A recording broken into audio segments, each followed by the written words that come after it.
नमस्कार विद्यार्थी मित्रांनो. सावित्रीबाई फुले शिक्षण प्रसारक मंडळ संचलित श्रावणलाल मोदी विद्यालय. मी श्रीमती आगवन एस एस. विषय मराठी, वर्ग 10वी, लेक्चर क्रमांक 29. सर्व विश्वाची व्हावे सुखी. यामध्ये आपण पाठाचे नाव, पाठ परिचय, पाठाचा आशय आणि शब्दार्थ, वाक्प्रचार हे घटक प्रामुख्याने अभ्यासणार आहोत. पाठ आहे सर्व विश्वाची व्हावे सुखी. पाठ परिचय मी एकदा वाचते. डॉक्टर यशवंत पाठक, ललित लेखक व प्राध्यापक, मराठी संत साहित्य आणि लोकजीवन, लोककला व लोकसंस्कृती या गोष्टींशी असलेल्या आंतरिक जिव्हाळ्यातून डॉक्टर पाठक यांचे सर्व लेखन निर्माण झालेले आहे. नाचू कीर्तनाचे रंगी, ब्रह्मगिरीची सावली, मातीचं देणं हे ललित लेखसंग्रह, नक्षत्रांची नाती हे व्यक्तिचित्र, स्पंदने श्री समर्थाची, तुकारामांचे अभंग, निरंजनाचे माहेर ही समीक्षात्मक पुस्तके, आभाळाचे अनुष्ठान हा कथासंग्रह इत्यादी पुस्तकं त्यांचे प्रसिद्ध आहेत. पुणे विद्यापीठाच्या ज्ञानेश्वर अध्यासनाचे प्रमुख म्हणून त्यांनी काम केलेलं आहे. हे विश्वची माझे घर या संत ज्ञानेश्वरांच्या वचनाचा प्रत्यय आज तंत्रयुगात आपण घेत आहोत. दळणवळण आणि संपर्काच्या आधुनिक साधनांनी वैश्विक खेड्यांची संकल्पना प्रत्यक्षात आणलेली आहे. गाव ते जग या स्तरावर माणूस माणसाला भेटतो. तो जवळ यावा, जोडला जावा. एक एक माणूस जोडला, माणसे मनाने जवळ आली की अवघी मानवता सुखी होईल. संतांच्या वाङ्मयातील हाच विचार अतिशय परिणामकारकरित्या प्रस्तुत पाठामध्ये मांडलेला आहे. बघा, आता पाठाला सुरुवात करते. महाराष्ट्र ही संतांची भूमी आहे. संत म्हणजे सत्पुरुष. जगाच्या कल्याणा संतांच्या विभूती, देह कष्टविती परोपकार ही संतांची खरी भूमिका आहे. संतांच्या साहित्याचा आत्मा भक्तीबरोबरच समाज प्रबोधन, समाज कल्याण हा आहे. संत परमेश्वराकडे स्वतःसाठी काहीही मागत नाहीत, परंतु बुडता हे जन न देखवे डोळा, येतो कळवळा म्हणवणी यासाठी श्री चक्रधर स्वामी, संत ज्ञानेश्वर, संत नामदेव, संत तुकाराम, वारकरी संप्रदायातील सर्व संत, संत कबीर, गुरु नानक, संत महात्मा बसवेश्वर अशा सर्वच संतांनी आपल्या साहित्यातून विश्वकल्याणासाठी परमेश्वराकडे, गुरूंकडे साकडे घातले आहे. संत ज्ञानेश्वरांपासून अगदी आधुनिक संत गाडगेबाबा यांच्यापर्यंत सर्वच संतांच्या प्रार्थना म्हणजे मानवतेचा आविष्कार आहे. त्यांच्या प्रार्थनेमध्ये विश्वकल्याण, माणुसकी, सहृदयता यांचे प्रतिबिंब आपल्याला दिसते. माणसाच्या मनातील माणुसकीचा जरा जिवंत असेल तरच विश्वकल्याण शक्य आहे. कारण मी पासून आम्ही या संकल्पनेप्रमाणे अवघे विश्वची माझी घरं, वसुधैव कुटुंबकम या संकल्पना संतांच्या साहित्यातून प्रकट झालेल्या आहेत. सर्व संतांच्या प्रार्थनेतील साधर्म्याचा धागा विश्वकल्याण याचा परिचय या पाठामधून आपण करून घेणार आहोत. बघा, प्रस्तुत पाठामध्ये लेखकांनी संतांच्या उपदेशांमधील जे समान सूत्र आहे ते शोधून आपल्यासमोर मांडण्याचा प्रयत्न केलेला आहे. कोणतेही संत हे परमेश्वराकडे मागणी करताना स्वतःसाठी काहीच मागत नाही. हे संत फक्त परमेश्वराकडे अखिल मानवजातीच्या कल्याणाचीच मागणी करताना आपल्याला दिसतात. आणि आता आपण तेच ह्या पाठामध्ये अभ्यासणार आहोत. संत ज्ञानेश्वरांच्या ज्ञानेश्वरी या ग्रंथात पसायदान आहे. आणि हे जे पसायदान आहे ते पसायदान म्हणजेच मानवाच्या कल्याणासाठी त्यांनी देवाकडे केलेली प्रार्थना आहे. आपली वैयक्तिक इच्छा पूर्ण व्हावी म्हणून आपण नेहमीच प्रार्थना करत असतो, पण अशी प्रार्थना ही फक्त आपल्यापुरती मर्यादित असते. मात्र या सर्व विश्वाची व्हावे सुखी यामध्ये संत ज्ञानेश्वरांनी विश्वात्मक देवाला सारं जग सुखी करण्याची विनंती केलेली आहे. संत ज्ञानेश्वर ज्ञानेश्वरीमध्ये विश्वात्मक देवाला सारे जग सुखी करण्याची विनंती करत आहेत. संत ज्ञानेश्वरांनी ज्ञानेश्वरी हा ग्रंथ सांगून पूर्ण करण्याच्या जेव्हा तयारीत होते तेव्हा संत निवृत्तीनाथ त्यांना म्हणाले होते की आपण ग्रंथ पूर्ण करत असं आहात तेव्हा सगळ्यांसाठी देवाजवळ काहीतरी मागा. यावर संत ज्ञानेश्वरांनी त्यांना सांगितलं की मी देवापाशी आधीच मागितलेलं आहे आणि देवाने आम्हा सर्वांना चांगली बुद्धी द्यावी. संत निवृत्तीनाथ म्हणाले, ग्रंथांचा समारोप करताना प्रार्थना येणे आवश्यक आहे. तुम्ही सुरुवातीला मंगलाचरणात जे म्हटले आहे ते आता विस्ताराने सांगा.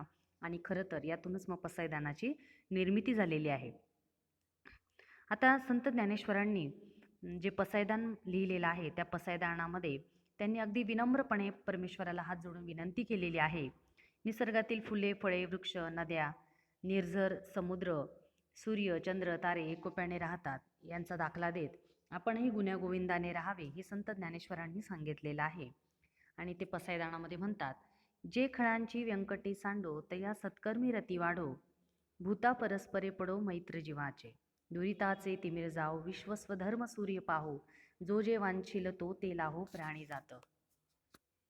बघा, महाराष्ट्रात खरं तर संतांची मोठी परंपरा आहे आणि ते नेहमीच विश्वकल्याणासाठीच देवाकडे काहीतरी मागणं मागत असतात. खरं तर जग जवळ आलेलं आहे, परंतु माणसातील दुरावा मात्र आता वाढलेला आपल्याला दिसतं. माणूस व्यापक व्हावा यासाठी संतांनी आपले एक संपूर्ण आयुष्य झिजवलेले आहे.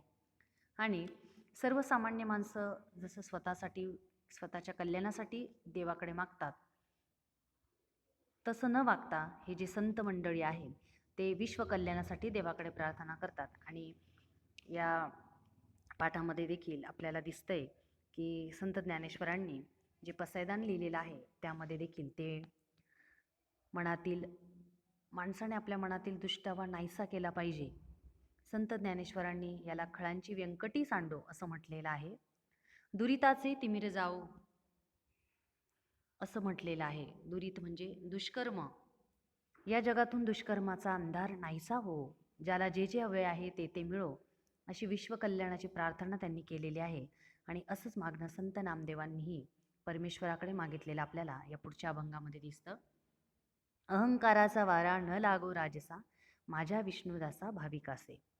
या अभंगामध्ये संत नामदेव महाराज म्हणताय, देवाला विनवताय की देवा मला सतत नम्र राहू दे, मला कधीही अहंकारी होऊ देऊ नकोस. माणसामध्ये जो उर्मटपणा आलेला आहे तो कधीही त्याला यशस्वी होऊ देत नाही. आपल्याला आयुष्यात मोठं व्हायचं असेल तर नम्र राहायला शिका. विनम्रता केव्हाही जगाला आपलेसे करते आणि त्यासाठी थोरांची चरित्रे आपण वाचली पाहिजे. त्या थोरांच्या चरित्रामध्ये आपल्याला हीच शिकवण दिलेली आहे. बघा आता पुढे, संत एकनाथांनी सर्वानुभूती भगवत भाव हाची निजभक्तीचा ठाव असं म्हटलेलं आहे. प्राणीमात्रात मैत्री असली की विश्व आनंदाने राहू शकते. मानवी सुखदुःखाशी सहृदय मनाने समरस होणे, दुसऱ्याच्या आनंदात आनंद मानणे, दुसऱ्याच्या दुःखात त्याला आधार देणे, हा आपला हा परका असं मनामध्ये न आणता तरच जीवाचे मैत्र होते. संत एकनाथ सर्वानुभूती भगवत भाव असं म्हणतात, तर संत ज्ञानेश्वर यासाठी भूता परस्परे पडो मैत्र जीवांचे असं म्हणतात. संत तुकारामांनी देवापाशी संत संगत देई सदा असं मागणं मागितलेलं आहे. संतांच्या संगतीमुळे चार माणसं खरं तर एकत्र आलेली असतात. चांगल्या प्रकारचे काम ते उभे करू शकतात. परस्पर सहकार्यातूनच मानवी जीवनाचे कल्याण होते. त्यासाठी संत तुकाराम महाराज सांगतात, एक एका सहाय्य करू अवघे धरू सुपंथ. संत स्वतःसाठी काहीही मागत नाही, तर जगाच्या कल्याणासाठीच ते प्रार्थना करताना आपल्याला या अभंगांमधून दिसून येतं. पुढे बघा आता, संत रामदास यांनी देखील विश्वकल्याणासाठी प्रार्थना केलेली आहे. ते देवाकडे मागतात की कल्याण करी देवराया जनहित विवरी, तळमळ तळमळ होतची आहे हे जन हाती धरी. ते परमेश्वराकडे मागताय की हे परमेश्वरा सर्वांचं कल्याण कर. संत गाडगे महाराजांनी देखील सामाजिक प्रबोधन करताना प्रत्यक्ष कृतीवर भर दिलेला आहे. जोही त्यांना वेळ मिळेल तो सत्कार्य करायचा, सत्कारणी लावायचा. व्यर्थ गप्पा मारत बसणे हे गाडगे महाराजांना अजिबात मान्य नव्हतं. आणि म्हणूनच ते म्हणतात की नको धर्मकृत्ये पैसा खर्चून या, देण्यासाठी विद्या तोच खर्चा. स्वतःचा उद्धार करा प्रयत्नाने, शक्तीने मुक्तीने सुखी व्हावे. शिक्षणामुळे माणूस सुसंस्कृत व्हावा, माणूस जोडला जावा, त्यातून मानवाचे कल्याण व्हावे, हेच संत गाडगेबाबांना अभिप्रेत आहे. संत तुकडोजी महाराजांनी आपल्या ग्रामगीतेमध्ये स्वच्छतेचं महत्त्व सांगितलेलं आहे. आपले गाव हे देवाचं मंदिर आहे, अशा मंदिरामध्ये मानव देवमूर्ती सुंदर असं ते म्हणतात. समभावाने सेवा करावी, अज्ञान नाहीसं व्हावं यासाठी ज्ञान विकासाची कास धरावी, सर्वांनी ग्रंथ वाचावे, सत्य बोलावे असे तुकडोजी महाराज आपल्याला सांगतात. ते देवाकडे प्रार्थना करतात की सर्व विश्वची व्हावे सुखी, ही धर्माची दृष्टी नेटकी, ती आणावी सर्व गावलोकी तरीच लाभ. यामध्ये संत तुकडोजी महाराज सांगताय की सर्व संतांनी सांगितलेलं जे मागणं आहे, म्हणजे मानवाच्या कल्याणासाठी, प्रगतीसाठी त्यांनी जे काय मागितलेलं आहे, ती प्रार्थना पूर्ण हो, मानवतेची पूजा करणारी आहे. संतांनी माणसाला महत्त्व दिलेलं आहे. माणूस आदर्श व्हावा, त्याने सुसंस्कारी व्हावे, कुणालाही त्याने त्रास देऊ नये, एकोप्याने राहावे.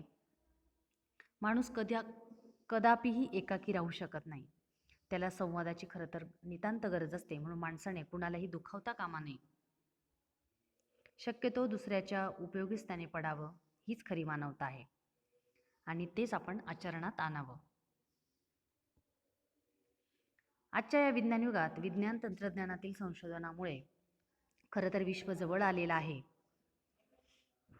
संत ज्ञानेश्वरांनी 13व्या शतकात हे विश्वची माझे घरं ही कल्पना मांडलेली होती, परंतु त्याचा प्रत्यय आज आपल्याला येतोय.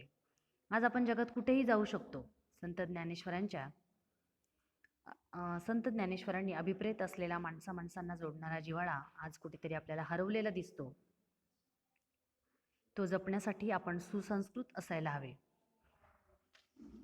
नाहीतर राक्षसी वृत्ती निर्माण होते आणि तीच संतांना नको असते. त्यांनी त्यासाठी वडाच्या झाडाचं देखील उदाहरण दिलेलं आहे की वडाचं झाड कायम नम्र असतं, ते सगळ्यांना सावली देतं. सावली सर्वांना हवीशी वाटते आणि हेच झाडं स्वतः ऊन सोसतात आणि मात्र दुसऱ्याला सावली देतात, दुसऱ्याला आनंदी ठेवतात. हेच खरं जगण्याचं सूत्र आहे आणि स्वार्थापलीकडे जाऊन दुसऱ्याचाही आपण विचार करावा, तेव्हाच आपण सुखी होऊ, असं ते म्हणत आहे. म्हणजे बघा, आपल्याला या प्रत्येक अभंगामध्ये परमेश्वराकडे आपल्याविषयी, मानवाविषयी संतांनी अनेक मागणं मागितलेलं आहे. म्हणजेच विश्वकल्याणाची प्रार्थना त्यांनी केलेली आपल्याला दिसते. यामध्ये आपण संत ज्ञानेश्वरांनी देवाकडे मागणं मागितलेलं आहे, संत नामदेवांनी, संत गाडगे महाराजांनी, संत तुकडोजी महाराज यांनी देखील मानवाच्या हितासाठी देवाकडे मागणं मागितलेलं आहे. अंधश्रद्धेचा त्याग करून शिक्षण आपण घ्यायला पाहिजे. प्रत्येकाला स्वतःचं जगणं निर्मळ करता आलं पाहिजे.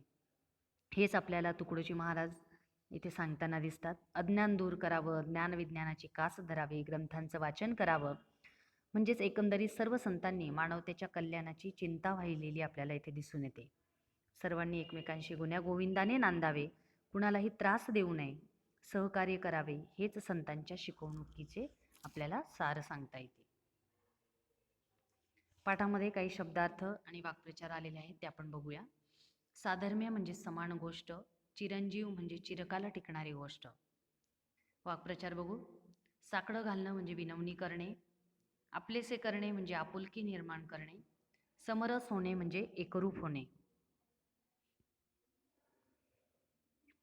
बघा विद्यार्थी मित्रांनो, आजच्या आपल्या 29व्या लेक्चरमध्ये आपण सर्व विश्वची व्हावे सुखी याविषयी माहिती बघितली.